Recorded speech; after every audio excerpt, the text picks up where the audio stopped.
Olá! Se você caiu aqui no meu canal de paraquedas, eu deveria ter feito esse vídeo antes, né? Assim que eu comecei a postar os vídeos aqui no YouTube, eu não fiz. Mas não se decepcione, eu sei que é um canal de tarô, mas não fala do seu signo, né? Eu sei, tudo bem, mas assim, o que eu entendo do tarô é que ele é uma ferramenta para autoconhecimento. E o que faz a gente aprender mais, né? Eu acho que o brasileiro aprende muito mais quando a gente aprende na raça, na experiência, na vivência mesmo. Então, esse canal é basicamente isso. Eu tento mostrar para vocês com experiências reais, de pessoas reais, como que o tarô enxerga isso através das cartas, né? Então, todas as vezes que vocês forem ver algum vídeo meu, sempre vai ser algo que aconteceu na vida real e o tarô conversa com essa situação. Basicamente é isso. Pra quem não conseguiu entender o meu nome aí na legenda, inclusive eu vou ter que mudar meu banner aí atrás, porque não tá dando pra ver meu nome. Eu queria que desse pra ver meu nome e não tá dando pra ver. O meu nome é Sindali. Sim, desse jeitinho que se escreve, desse jeitinho que se fala, tem um acento agudo no primeiro i. E não tem nada muito assim. Não é africano, enfim, a minha mãe achou num cheque, tá? Se vocês acharem alguma outra síndrome que sabe realmente o histórico desse nome, vocês podem me mandar mensagem e me falar, porque realmente essa é a história do meu nome. A minha mãe achou num cheque. Now the world don't move to the beat of just one drum. What might be right for you? Enfim, eu tenho 33 aninhos. Antes de começar com o tarô, eu trabalhei durante minha vida, praticamente minha vida inteira, eu trabalhei numa mesma empresa. Eu comecei lá como jovem aprendiz. Gente, eu vou ter que contar isso aqui. O mais engraçado é que, assim, o lugar precisava de muitos, assim. Eu fui a primeira demanda de jovem aprendiz na empresa e eles precisavam de... Tá ligado que é igual cota, sabe? Então, como era lei, a empresa precisava ter uma quantidade X de acordo com a quantidade de funcionários que ela tinha. Então, ela tinha que ter, acho que uns 13, né? Então, era bastante. Aí, eu lembro que uma amiga minha da escola falou assim, olha, me chamaram para uma entrevista, né, de jovem aprendiz, é um programa novo do governo e tal, e ela falou que ela precisa de bastante para essa empresa, eu não lembro qual que é, acho que, eu não vou falar empresa, né, mas era uma empresa grande, e ela falou assim, como eu preciso de muitos, pode trazer alguém, né, que você saiba que tem nessa mesma faixa etária de idade, que acho que é o jovem aprendiz, né, não é menor aprendiz, eu acho que é jovem aprendiz que fala a pronúncia certa, tá, não sei se agora mudou. Mas acho que era dos 14 até os 24 anos, enfim. E aí ela pegou e me chamou. Gente, eu vou falar. Eu passei e ela não. Não é constrangedor, é esquisito, né? Enfim. E aí eu fiquei desde os meus 14, 15 anos nessa empresa, eu fiquei lá 2 anos como jovem aprendiz, 1 ano como terceira e a minha vida toda como efetivada depois. Aí eu fiquei lá até os meus 31, 32 anos.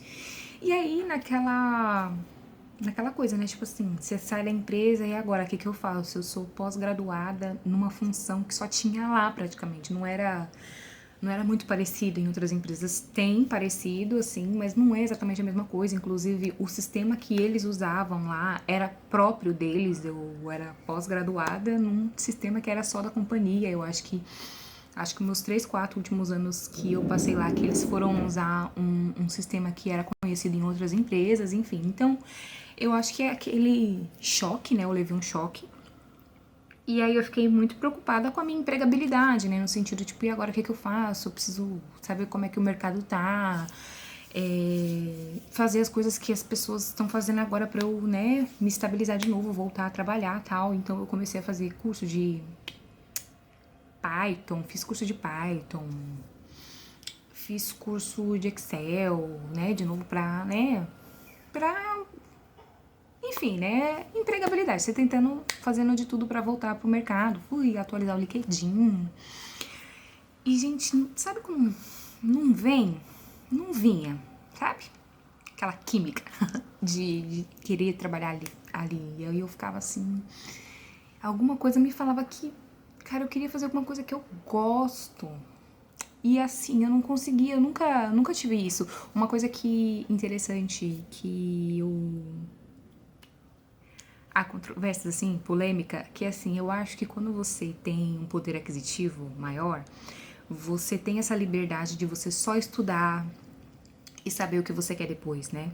Porque saber o que você gosta, qual que é o seu ofício, e realmente estudar muito bem estudado, e ter essa liberdade de você não necessariamente tirar um ano sabático, mas ao mesmo tempo você ter essa liberdade de se aprofundar no que você gosta, no que você ama, entendeu? Ficar tranquilo com relação a responsabilidades de água, luz e sobreviver, sabe? Tipo, seus pais estão ali, são o seu suporte, você pode simplesmente só estudar. E, assim, a maioria das pessoas não tem essa liberdade, né? Então a gente nunca sabe direito o que a gente gosta de fazer. A gente só vai indo na sobrevivência e vai fazendo as coisas que a gente precisa fazer. Inclusive no meu canal no TikTok, eu cheguei a falar que eu não me sentia pronta para fazer faculdade, mas eu fiz por conta do lugar que eu estava, o ambiente que eu estava, foi me condicionando a fazer. Não que eu não quisesse estudar, mas eu nunca soube se era realmente aquilo que eu queria fazer, né?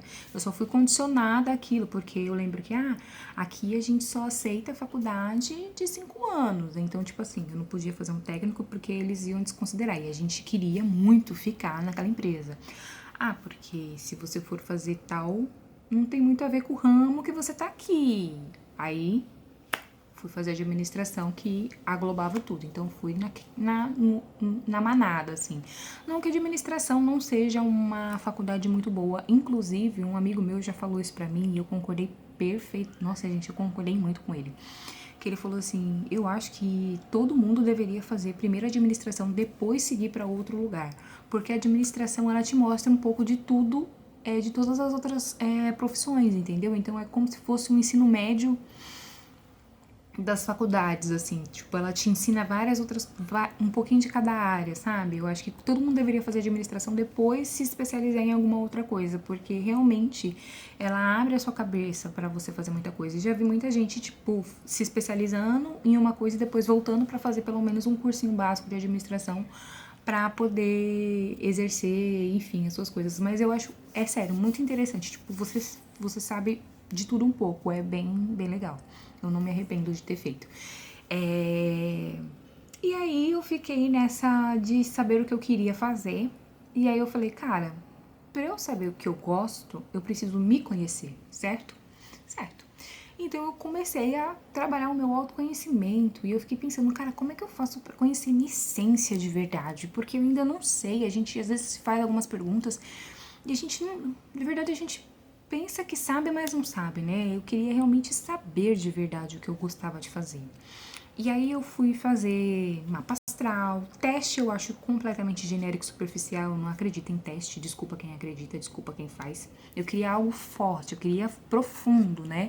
E teste eu acho muito, tipo assim, tem lá, tipo, as opções, um coraçãozinho, uma estrelinha, tipo, os testes da Todatinho.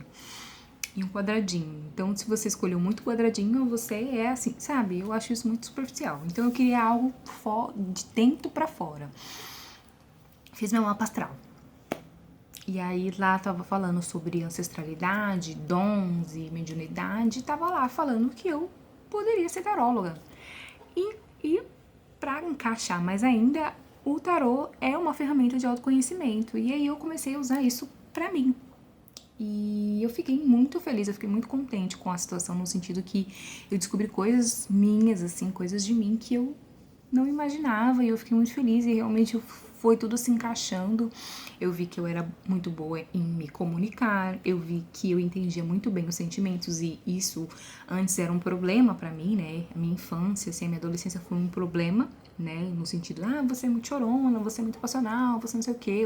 Eu sempre fui uma pessoa muito sensível, mas ao mesmo tempo eu percebi que isso também era um dom, né, tipo, eu consigo ter uma noção de como eu saber o que a pessoa tá sentindo, não completamente, mas eu consigo ter uma noção maior e uma empatia maior com relação a isso. Quando eu sinto de verdade, eu tenho uma emoção bem aflorada, né, tipo Márcia sensitiva, assim, e hoje eu uso ela a meu favor, né, eu consigo controlar, né, tudo demais estraga, né, então eu entendendo o meu corpo, entendendo quem eu sou, eu consigo fazer com que isso seja melhor pra mim, né, eu consigo aflorar isso de uma maneira equilibrada que me ajude, né, e que também ajude outras pessoas.